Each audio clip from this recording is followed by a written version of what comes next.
Hi and welcome to Autismatic. Let me ask you something. Can you tell when someone is autistic if they don't tell you? Can you tell if someone is autistic if they don't know themselves? If your answer to either of those questions is, yeah, I think I can, then you're far from alone. Whilst you might expect people who are autistic themselves to have an advantage when it comes to spotting other autists, it's surprising how few of us are actually involved in the diagnostic process. It's dominated by non-autistic professionals, which helps to encourage other non-autistic people to think they can identify autism when they see it. We don't always help ourselves either. When you take a look at the most popular autism-related videos on YouTube, for instance, even some of those made by autistic creators, you'll see loads of titles along the lines of 5 signs your child is autistic, autism symptoms you need to know, or 10 reasons you might be autistic. Sadly, not all of them contain anything useful, whilst a few have real potential to do harm by trivialising the subtle complexities of our minds into unrepresentative and often misleading soundbites. The title of this video is a tongue-in-cheek play on exactly this kind of mixed message. Identifying autism in the real world isn't easy, especially if you base your observations on the wildly outdated and deficit-driven narrative you'll find in most high-profile sources. The diagnostic process can be long-winded, personally intrusive, and extremely stressful for the person being assessed and the people closest to them. Even getting on a waiting list for diagnosis can be an ordeal in its own right. Those who have self-identified as adults, most of whom go on to seek a formal diagnosis, usually engage in months or even years of research, soul-searching and doubt before they finally decide that the most likely explanation for their differences in life is that they've been autistic all along. When autistic people speculate amongst ourselves about others who may or may not be like us, there's often a lot of agreement. But it's interesting to note that sometimes we come up with very different reasons to support those opinions, despite all of us having the same gut feeling. The hit rate isn't quite high enough to suggest there's some kind of sixth sense that tingles when we encounter another autist. I want to tell you my secret now. I see autistic people. But enough to be more than just random chance. It's also frequently noted that autistic people often gravitate towards one another, even if they haven't been diagnosed or haven't a clue that they might be autistic yet. There's definitely something that draws us together. But is it just based on our knowledge of autistic traits or something less tangible? So let's put it to the test. Do you know enough about autism and autistic people to identify how an autistic person would react in a given situation? Is there such a thing as a typical autistic way of handling the many dilemmas we all face in everyday life? In this video, I'd like you to play a game with me. I'm going to describe 5 real-life situations that I or another autistic friend have experienced previously. For each situation, I'll give you 3 responses, and what I'd like you to do, dear viewer, is to decide which of those responses, A, B or C, is what the autistic person in question actually did. If you're happy to share your answers, then please put them in the comments and say whether you're autistic or not.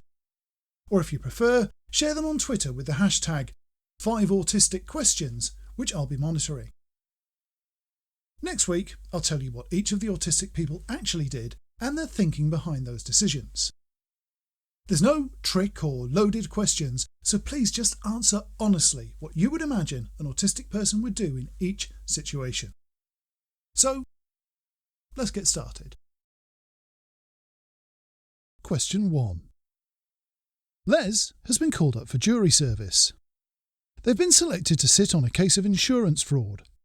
The defendant is accused of making false claims for items they didn't own, and once the details of the case have been read out in court, Les realises they know who the defendant is. A few months before the trial, the defendant had tried to involve someone Les knows into a similar insurance scam. They've never met the defendant in person before, and there's no chance of them being recognised. So what did Les choose to do? Did they A. attract the attention of one of the court officials and explain that they had prior knowledge so would have to recuse themselves from the case? B. keep quiet about it and try to approach the case as objectively and fairly as possible? C. do their best to convince the other jurors that the defendant was guilty to ensure that justice would be served? Question 2. Charlie has been invited to a big party to celebrate their colleague Ted's 60th birthday. Most of their workmates and bosses will be there along with Ted's friends and family. There will be drinking, dancing, party games and lots of socialising involved, all of which sounds like a sensory nightmare and too much peopling to Charlie. Did Charlie A. go to the party and grit their teeth rather than be seen as rude? B. decline the invitation? C. accept the invitation with the intention of making an excuse not to go on the night? Question 3. Skye isn't especially popular at school, but they have been more or less accepted by their fellow pupils. A new pupil who's recently joined the school isn't fitting in so well and has been quite unpleasant to everyone, including Skye. One of the popular kids is planning a practical joke, which everyone seems to think will be hilarious, but will be really embarrassing for the new kid, and Skye doesn't think it's fair, even though the new kid isn't very nice. Doing anything about it, though, might risk Skye's fragile relationship with their schoolmates. Did Skye A. go to a teacher and let them know what's being planned at the risk of being labelled as a telltale? B. openly confront the popular kids about their plans, risking a nasty scene and being a victim themselves in future? C. keep quiet about it and keep their head down for their own safety? Question 4.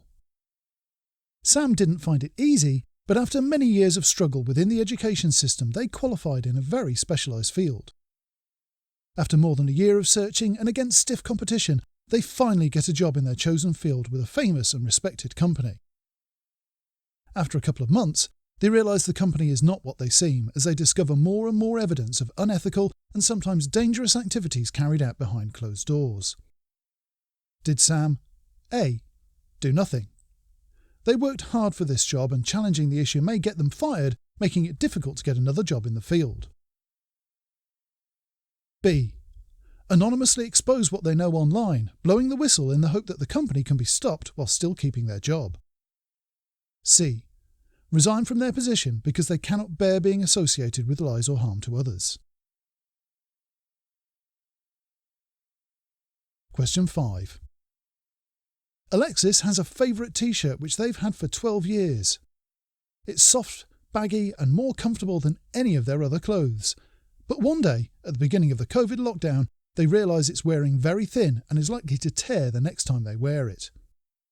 They know they'll really miss it when it's gone, and they can't get back to the shop they bought it from because of the lockdown. Did they A. fold the shirt and keep it somewhere safe, thinking they'll only wear it when they absolutely need it? B. scour the internet in the hopes of finding a second-hand replacement for it somewhere? C. order dozens of different similar t-shirts online in the hope of finding one that's just as soft and comfy as the original? So that's the last question. Autistic videos are uploaded every Wednesday, and this one will be available from the 6th of October 2021. I'll talk about the answers to these in the next video on the 13th. So if you're watching this after that date, you'll be able to go straight to the next video and find out if you were right. Don't forget to share your answers in the comments here or on Twitter with the hashtag 5autisticquestions. And I'll see you next time. So until then, thank you for watching. If you want to be reminded when new Autistic videos come out, then leave a like, subscribe to the channel and hit the bell icon for notifications so you don't miss a release. You can also support the channel to continue making quality content about autistic life by becoming a patron on Patreon or treating yourself to some of our exclusive Autistic merch.